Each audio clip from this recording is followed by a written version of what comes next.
Bonjour à tous et bienvenue sur la chaîne de l'accompagnement à valeur ajoutée. Je suis Jocelyn Dubroca, fondateur de la société Ava. Poursuivons notre exploration d'Outlook. La vidéo précédente vous a permis de mieux gérer vos mails. Je vous propose aujourd'hui d'aborder une autre fonction clé de cet outil, la gestion de votre calendrier. Mes missions d'assistance comptable et financière nécessitent bien souvent de gérer des projets, et pour cela d'organiser ou de participer à des réunions, de planifier des rendez-vous avec des partenaires, bref, à organiser mon temps. Nous allons dans un premier temps voir comment rendre son calendrier plus lisible dans différents contextes. Puis, nous verrons comment Outlook facilite la prise de rendez-vous et le partage d'informations. Si vous ne l'avez pas encore visionné, sachez que la première vidéo consacrée à Outlook vous présente l'outil et ma démarche. Passons à présent sous l'outil. Nous voici à nouveau dans Outlook pour évoquer cette fois le sujet des calendriers. Donc l'onglet calendrier, plutôt l'icône calendrier, se trouve juste ici et lorsque vous passez la souris sur cette icône, vous pouvez constater que le calendrier du mois en cours s'affiche. Lorsque nous rentrons à l'intérieur du calendrier, vous pouvez constater également qu'il est possible d'afficher ce calendrier suivant différents formats, le jour de travail, la semaine complète, donc avec le week-end, le mois, etc. Il est possible bien évidemment de personnaliser l'affichage de ce calendrier. Par exemple, si vous travaillez dans un environnement international, que votre semaine de travail, donc vous avez bien affiché vos rendez-vous sous forme de semaine de travail, mais que vous devez parfois prendre des rendez-vous avec des personnes qui se trouvent dans un autre pays, donc avec un décalage horaire, il vous est possible de rajouter un autre fuseau horaire sur votre calendrier. Pour ce faire, donc vous allez dans les options, voilà, dans les options du calendrier, vous allez pouvoir ici modifier, donc il y a énormément d'options que vous pouvez modifier, hein. Là je vous montre celles que j'ai pu être amené à utiliser, je dirais, régulièrement. Donc ici vous allez afficher un second fuseau horaire, en l'occurrence par exemple un fuseau horaire qui se trouve, allez, un peu d'exotisme, à Haïti.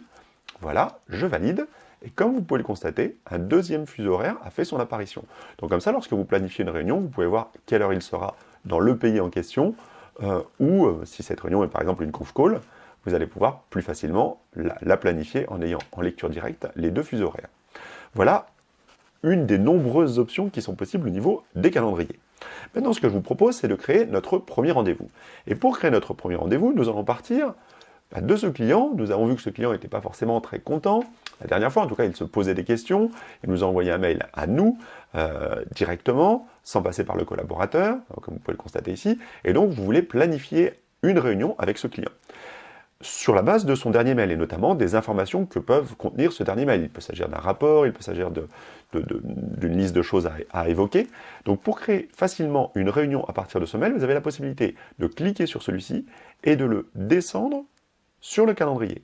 De la même façon que ce que nous avons vu lorsque nous avons abordé la création de contacts, il est tout à fait possible, donc en glissant déposer, donc là où il y a un petit plus en dessous, je vais lâcher, et à ce moment-là, je vais créer une réunion.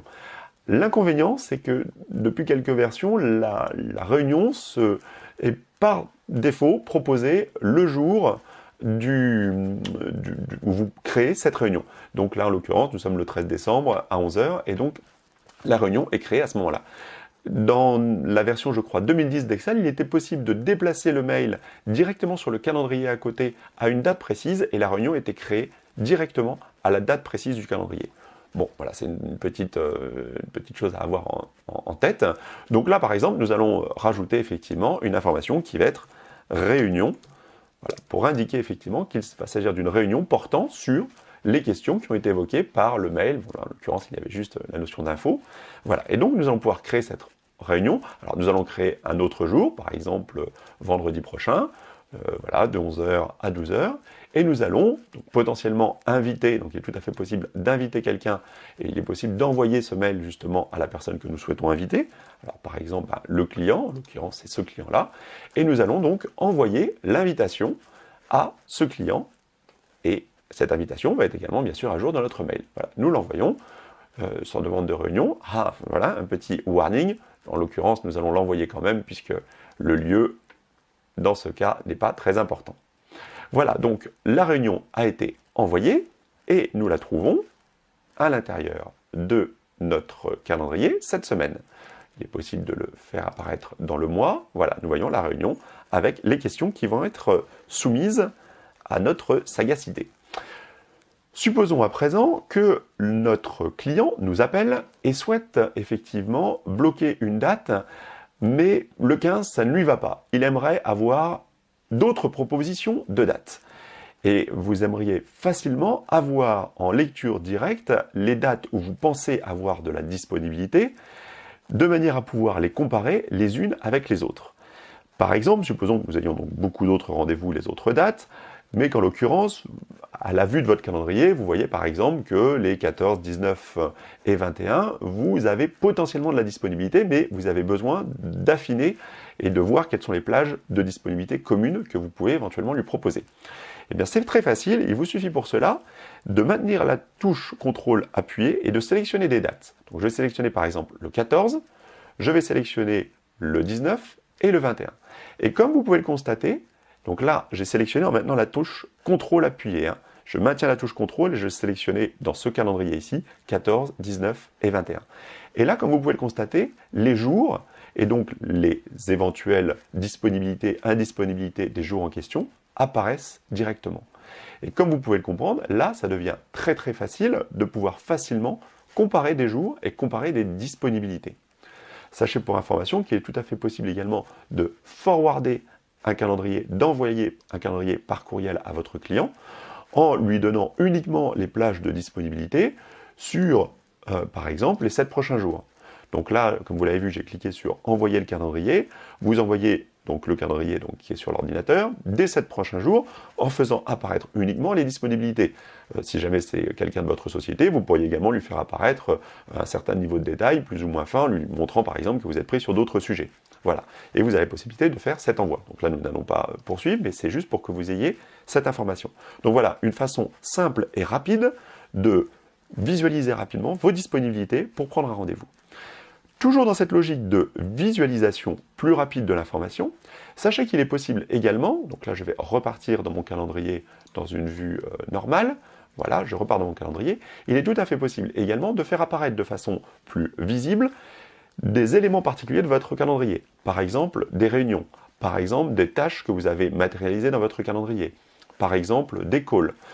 Voilà, de manière à distinguer, par exemple, des éléments qui vont nécessiter, par exemple, un déplacement de votre part, des éléments qui sont juste des travaux que vous allez réaliser, des éléments qui vont nécessiter une réunion avec d'autres personnes, etc., etc. Et pour y parvenir, c'est possible, encore une fois, grâce au format conditionnel. Par exemple, nous allons faire en sorte, grâce au format conditionnel, donc en cliquant dans Affichage, Paramètres d'affichage et Mise en forme conditionnelle, nous allons créer une nouvelle règle, et cette nouvelle règle va être, par exemple, les réunions. L'objectif va être de faire apparaître de façon claire les réunions. La règle va faire en sorte que le rendez-vous apparaisse en vert, par exemple, et la condition, c'est qu'à l'intérieur de dans le champ objet, nous recherchions le nom, enfin se trouve le nom réunion. Voilà, réunion. Donc je vérifie que l'orthographe soit exactement la même que celle dans l'exemple, bien évidemment. Donc là, vous pouvez bien sûr personnaliser. Est-ce que c'est dans le champ objet? Est-ce que c'est à l'intérieur du texte? Est-ce que c'est en fonction d'un organisateur? Vous pouvez par exemple faire en sorte que les réunions qui se déroulent avec votre client ou votre supérieur hiérarchique s'affichent d'une façon particulière. Ou si à l'intérieur d'un mail vous avez urgent, ben, cette réunion s'affiche de façon en rouge, par exemple. Voilà, donc là, je valide, je valide, je valide. Et comme vous pouvez le constater, réunion apparaît maintenant en vert. Si jamais je crée une autre tâche ici, test, voilà, et je la valide, bah, test apparaît avec le format normal. Par contre, si je crée ici, voilà, si je crée ici une autre, cette fois une autre réunion qui va être, voilà, je me place ici, un nouveau rendez-vous qui va être cette fois une réunion, donc réunion, évaluation, voilà. Je valide, j'enregistre et je ferme. Voilà, le rendez-vous contient réunion. Forcément, j'ai ce rappel puisque c'est sur une plage passée. Et elle s'affiche, cette réunion, cette plage horaire, en vert. Voilà, sachez qu'il existe beaucoup d'autres choses, bien évidemment. Là, l'idée, c'est de vous montrer les principales choses que j'utilise très régulièrement au cours de mes missions. Voilà, j'espère que cette nouvelle vidéo gratuite vous a plu et surtout qu'elle vous a donné quelques trucs et astuces pour mieux optimiser, gérer votre calendrier grâce à Outlook. Si vous souhaitez davantage d'informations sur notre offre de formation, je vous propose de découvrir notre site dédié en cliquant sur le lien figurant dans la description de cette vidéo. En vous inscrivant, vous pourrez recevoir gratuitement les 3 premières vidéos extraites de ma formation consacrée à Excel. Merci beaucoup d'avoir suivi cette vidéo. N'hésitez pas à laisser un commentaire et un pouce vers le haut si vous l'avez apprécié. Abonnez-vous à la chaîne pour être averti des nouvelles vidéos que je posterai. À très bientôt pour une nouvelle vidéo.